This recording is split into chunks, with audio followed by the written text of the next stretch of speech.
When you see me, it's another reaction video. When you see me, hit that subscribe button.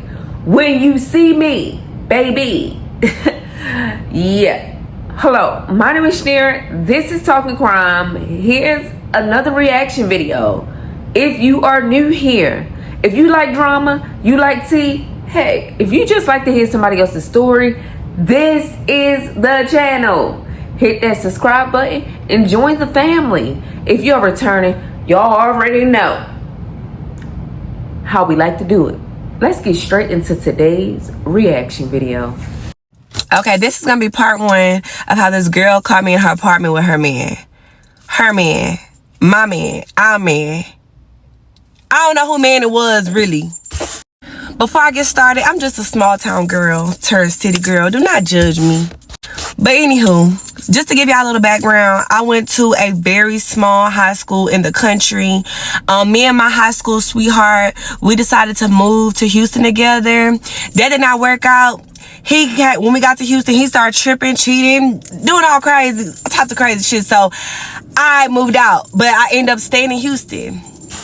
So just so happens my friends, Stasha and Takarian started going to TSU. Stasha, she was just at TSU and I was just at TSU too. So we would just be up there. We would be on the south side. We would just be having fun, meeting people. And I don't know how we found out about this club, but we found out about this club called Yakim's. If you're like in your late 20s, you know about Yakim's. Yakim's was turned the fuck up. It was ghetto as fuck. I feel like I should insert a video of us in the club or me in the club. I'm finna insert it. Hold on.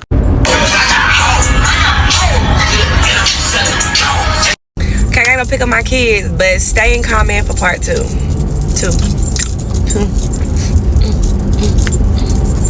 Okay. I like her energy already. But let's see what you talking about, because baby, I feel like y'all be playing a dangerous game. Okay, sit down, grab y'all popcorn, because now we're finna get into part two of how this girl caught me in the house with her man. It's my man, it's her man, it's her man too. Okay, like I said, me, Takarian, and Stasha, we was in Club Yakim's every motherfucking weekend. I feel like Friday, Saturday, and Sunday, I don't know. But the first night we went, everything was cool. This one I met the guy that had me in his bitch house, which I didn't know. Okay, so I met the guy. His name was Ricky. In my previous video, I said something about Ricky, so we're going to tell the story about him. So I met him the first night. We were just texting, you know, chopping up, because I was meeting other guys too, so I really didn't take him that serious. So that was the first night at Yakim's. The second night we went to Yakim's, somebody got shot in the club, and everybody was just still in that hoe. Zoom, zoom, zoom. Everybody was still in that hoe dancing while the bitch laying on the ground shot. Yeah. So the third night, that's when shit happened. That's when shit got crazy. So the third night, my truck got stolen from Yakim's. And I am going to tell that story at another time, because that shit is crazy. But that's what made me and Ricky get closer. Like, me and my friends didn't have a way home. My truck was gone from the club. My friend Takarian, this bitch was 20 and she snuck out her people's house. How are you 20 sneaking out? I don't know. But we had to get her back home. I had to get home. We all had to get back home. So he ended up dropping me off at my house. And after that, I feel like when stuff happen at a club, first of all, somebody shooting and dying, like anything that got something to do with violence at the club, I will not continue to go to that club. Like she had too many signs. It's like Lord was like, look, stop going back to that club. But she kept going back. But let's continue. At my house, and after that we was like inseparable. Like we never left each other's side. Now mind y'all, like I said, I'm from a small town.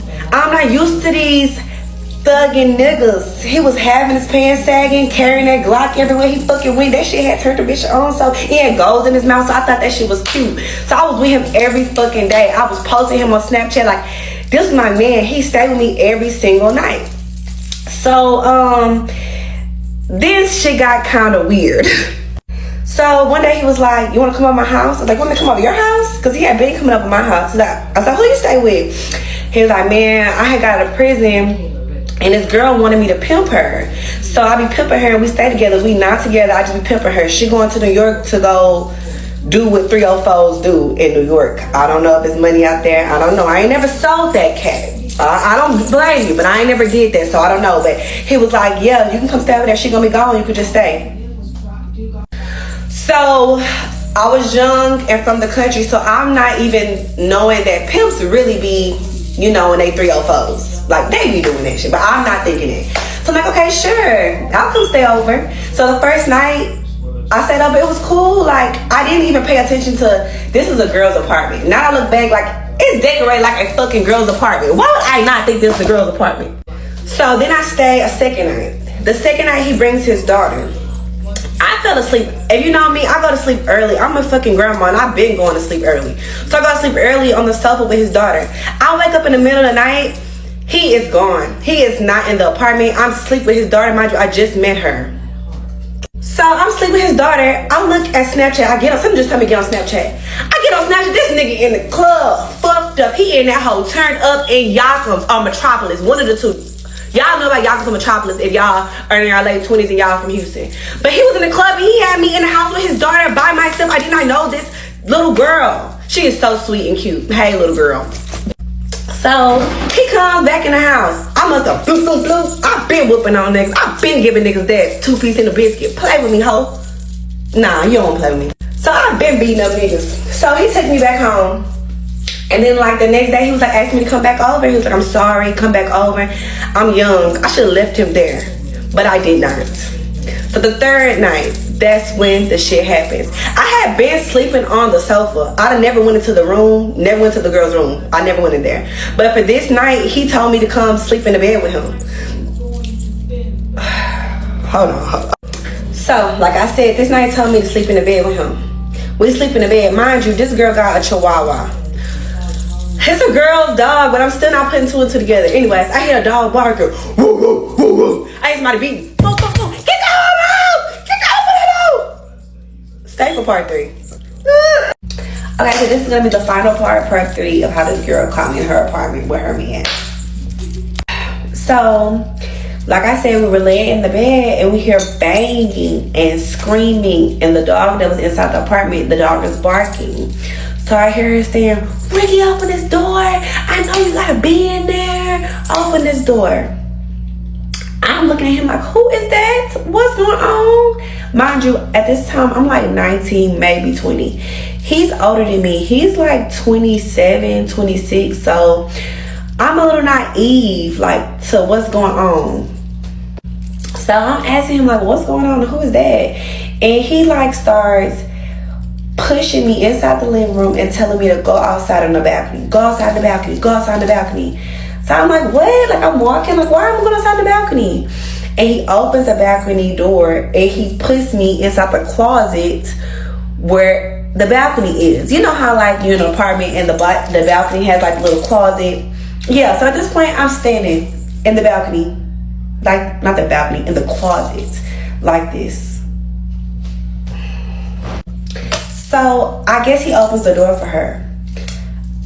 I'm a little skinny thing at this point. All I hear is the heaviest footsteps like your mama coming, like, is she mad as fuck, she finna get on you, like, that's all I hear. And I hear her going from like room to room inside the apartment, like trying to see where I am or where this girl is that's in the apartment, in her apartment. So then I hear the balcony door slide.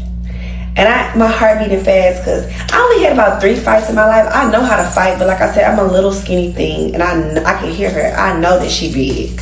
She got a good 250 on me. At this point, I'm probably like 130, 140. So she opens the balcony door where I am, and I'm just standing there. She look at me, I look at her.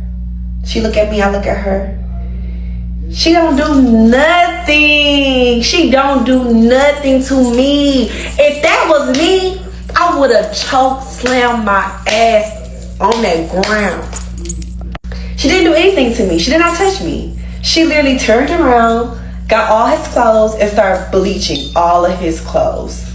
She just started bleaching all his clothes. And she's asking me questions while she's bleaching them. And I'm just standing there. She's like, he told you about me? I'm like, no.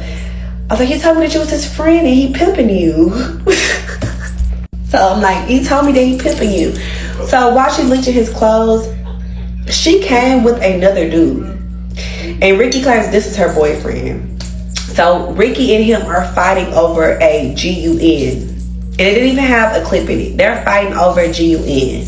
So I don't know. At some point, the GUN got on the ground and they realized they have a clip in it. Ricky started packing his stuff and told me to come on. But the girl called the police on him because apparently his cell phone was in her name. So this was her man. She had bought him a cell phone and everything. And when the police came, they was like, if that phone in her name, you gotta give her that phone. Like, give her that phone. So she took the phone from him. She little boyed him. She bleached his clothes and his shoes, and she took his phone. She did not touch me, which I thank you, girl. Thank you for sparing me, because you probably could have whooped me. So we end up leaving. I never hear from her again. He never talks about her again. I never even asked him ever again about that situation. And I was so naive. I end up still being with him and still being in a relationship with him and acting like nothing ever happened for a very long time. Yeah, so that's the end. She did not touch me. He got his clothes bleached. And I think he ended up moving in with he ended up moving in with his sister, because he could not stay with me, but he ended up moving in with his sister. So yes, if you're out there, girl, wherever you are, living on the southwest side, whatever, thank you for not whooping my ass for being in your apartment. Okay, this is gonna be the final part 3. Yo, people be playing a dangerous game. And because she was young, she was naive of not looking around and scoping out her surroundings and checking shit out before she went in that. Like, who the fuck house is this? Like, what? A chihuahua? What? Yeah. Y'all can lose your lives. It is so many people that are telling stories like this. Yeah, and some women will kill the out of you. Some women will take you out of here while you up in their house. But she was a real one, because she knew it wasn't you. She knew it was him. And she already knew what was what, because girl knew that it was a girl in her house. She spoke on it. She already knew that he would have a female in her house while she gone. But I am happy that she was mature enough to not attack the woman, but give him what he needed. Now, bleaching some shit is my cup of tea. Like, bleach the shit out of that shit and then throw it out the motherfucking house. Because who? Lord, when I tell you that she was blessed, she did not get out that situation, but I'm happy that other woman did, because the first strike would have been it. But you allow him to still get even more strikes with you, and then you left him in your house knowing that he grimy anyway, knowing he for the streets. He was talking about that girl was for 304 in the street, 304. He was the fucking 304 because it looked like she was taking care of his ass, and he was out there tricking, finding girls at the club, bringing them home. So, matter of fact, not his home, her home, and bought his cell phone. But I'm still like trying to figure out who the damn other dude was. She probably knew that he had a girl at the house and went and got her brother, cousin, or somebody to come with her to get his ass out the house. I don't know. But that whole situation was crazy. But she was very blessed for not even like getting her ass whooped. Yeah. Stop attacking the women, young ladies, and attack the man. Matter of fact, don't even attack him. Hit him where it hurt at. Put his ass out, take his phone, little boy his ass so quick, and get ghosts. Cause old girl, she played smart. But you, young lady, seemed like you liked that type of stuff, cause you stayed with that man. But thank God now you're no longer with him, and basically you learned your lesson. You probably learned it the hard way, but you learned your lesson. You guys, stop playing dangerous and play safe. Stop going to people's houses. And then the whole red flag was he left his daughter with her. The first time his daughter ever met her, he leaves his daughter to go to the fucking club. You should have made a U-turn then, because he don't care about the well-being of his daughter. He definitely didn't care about the well-being of you. And then they was in there tussling with a gun. Okay. Girl, you blessed. You blessed. Y'all, drop down in the comment section what you think about this story. Don't forget to like, hype me up, comment, share this video out. Get me out in the algorithm. Help my video find them like it found you. And if you're returning, y'all already know I like to repeat myself. Like, comment, hype me up, share this video. And I hope you all have a blessed day. Peace.